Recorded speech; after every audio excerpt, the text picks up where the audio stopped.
Comissão de Orçamento quer explicações do governo sobre decreto de calamidade pública. No plenário, deputados cobram transparência sobre o repasse de 3 bilhões do governo federal. O Jornal da Alerj começa agora.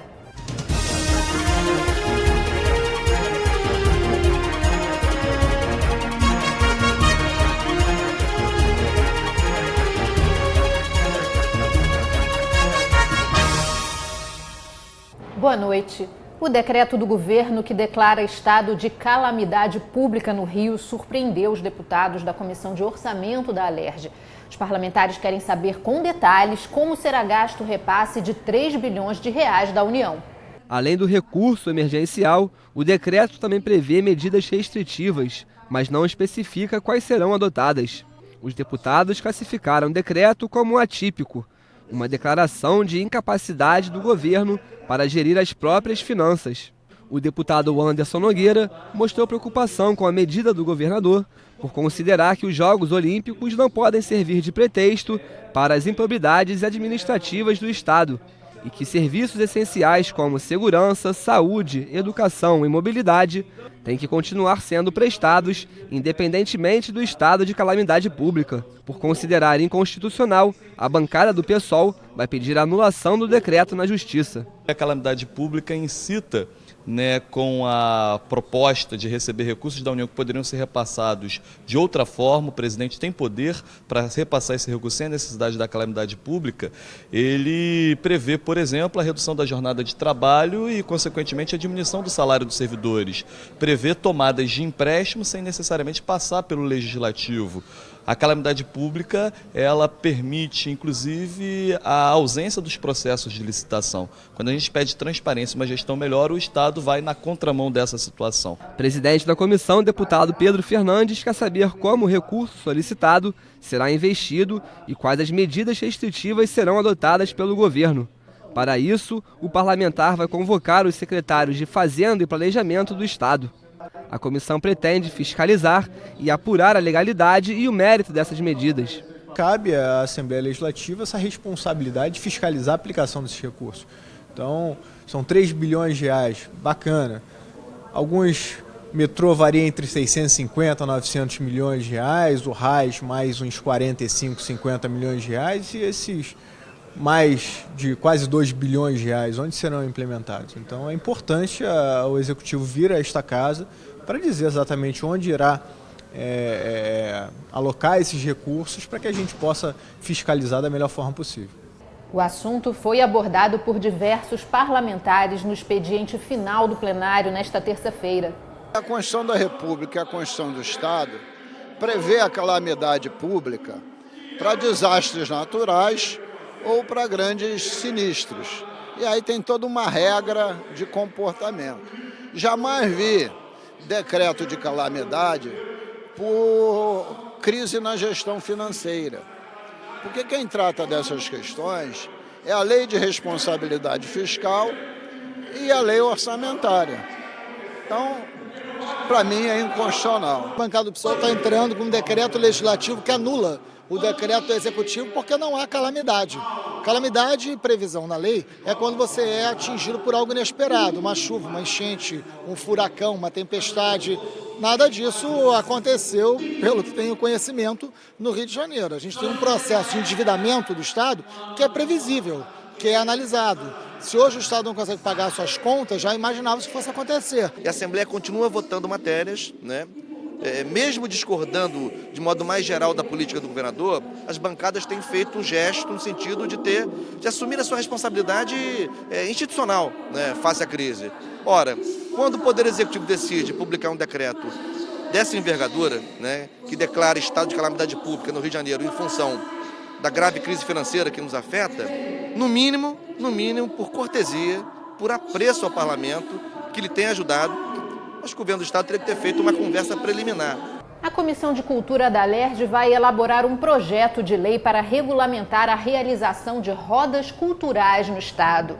Organizadores do movimento criticaram a fiscalização da polícia durante os encontros e a burocracia para liberar autorizações para os eventos. As rodas culturais são encontros comunitários realizados em espaços públicos para divulgar a cultura hip-hop. Hoje, 120 rodas culturais existem no estado do Rio.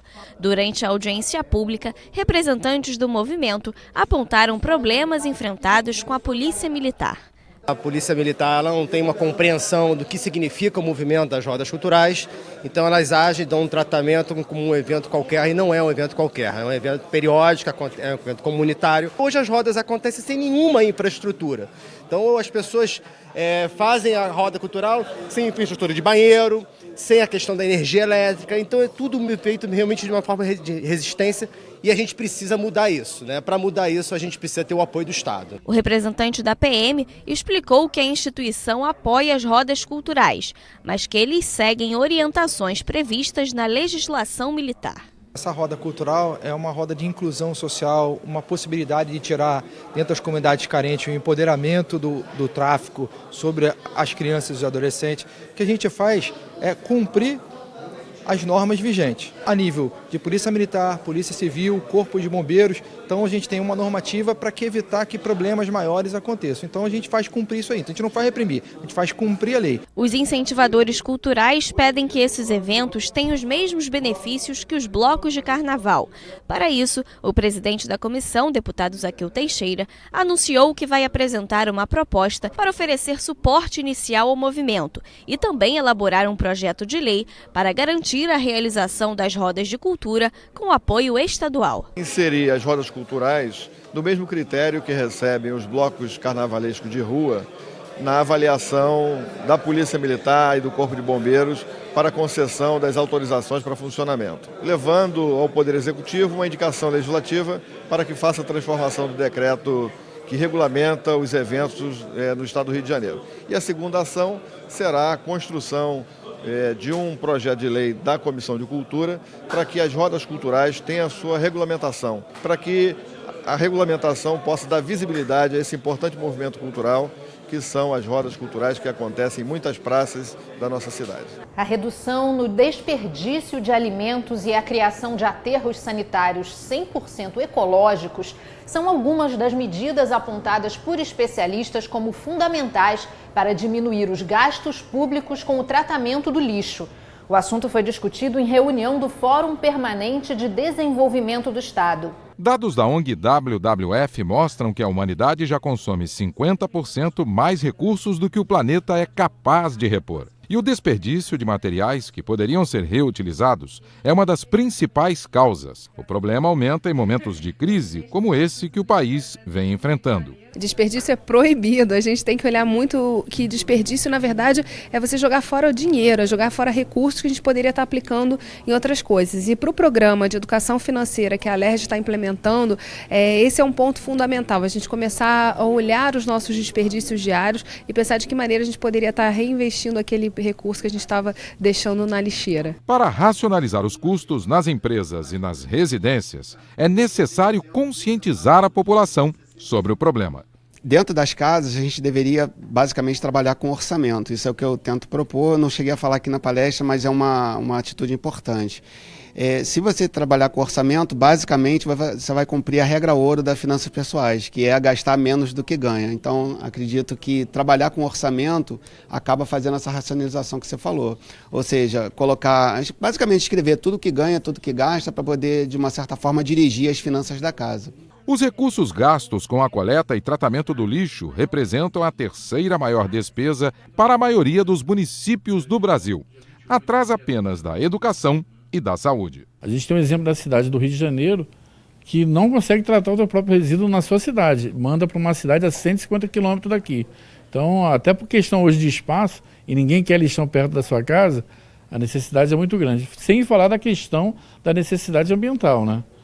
Fora o grande desperdício de bilhões sendo gasto para aterrar bilhões em matéria-prima que poderiam ser recicladas. Mais de 26 milhões de toneladas de alimentos são desperdiçados no país por ano. A maior perda fica por conta dos hortifrutis. 45% acabam no lixo. Dados da ONG Banco de Alimentos mostram que apenas durante a venda e o abastecimento desses produtos, 30% são jogados fora. Essa informação eu trouxe para tentar chamar a atenção que isso não é um problema só nosso aqui no Brasil, não é só nosso no nosso estado, mas ele é mundial. Ou seja, é meio incoerente nos dias de hoje a gente está jogando tanta comida fora. Então, não só dentro de casa, mas também na produção, no transporte, no manuseio. Tive ontem no Ceasa, fui lá comprar laranja. Impressionante como tem comida jogando fora lá, entre aspas, porque vi também muitas pessoas necessitadas indo no lixo para se alimentar. Então, acho que a nossa mudança de hábito passa por isso daí, né? Desde dos produtores, os que transportam e a gente consome dentro da nossa casa. Um dos principais objetivos é reduzir o envio de material e a criação de aterros 100% ecológicos para diminuir os recursos gastos no setor.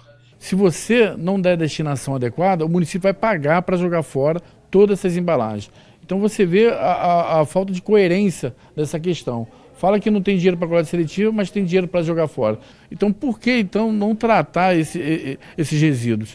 Por que se consegue tratar esses resíduos em pequenas empresas, em grandes empresas, e nos grandes municípios, ou pequeno município, que tem grande volume, não se trata? O próximo encontro do Lixo Zero será na última semana de outubro. Confira agora as votações desta terça-feira no plenário da Alerj.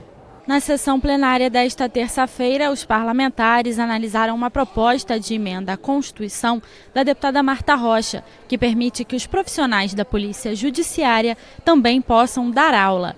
A PEC foi aprovada com 52 votos favoráveis e passa a valer depois da publicação em Diário Oficial. Vários profissionais estavam pedindo na instituição a possibilidade de fazer a acumulação do cargo e estava sendo negado. Então, essa indicação específica dessa permissão é fundamental para que esse direito seja garantido aos policiais civis. O deputado doutor Sadi Noel sugeriu a substituição de cartazes informativos sobre leis em vigor por displays. O projeto recebeu 2 emendas e retornou às comissões. A venda de buzina de pressão à base dos gases propano-butano pode ser proibida para menores de 18 anos. O objetivo é evitar o uso do gás como entorpecente. Quem descumprir a regra poderá ser multado. A matéria da deputada Ana Paula Rechuan recebeu uma emenda e volta a ser analisada pelas comissões. A utilização dele como entorpecente, esses adolescentes não sabem até que ponto pode usar e, se for além do ponto, pode causar lesões cerebrais graves, com torpor, sonolência, mesmo lesões crônicas, lesões pulmonares e lesões cardíacas, podendo levar até a morte. Então, o que nós queremos com esse projeto é preservar a vida, preservar a saúde e tirar a comercialização desse produto entre os jovens e adolescentes. E o deputado Valdec Carneiro quer garantir o pagamento de meia entrada em eventos esportivos para profissionais de educação física.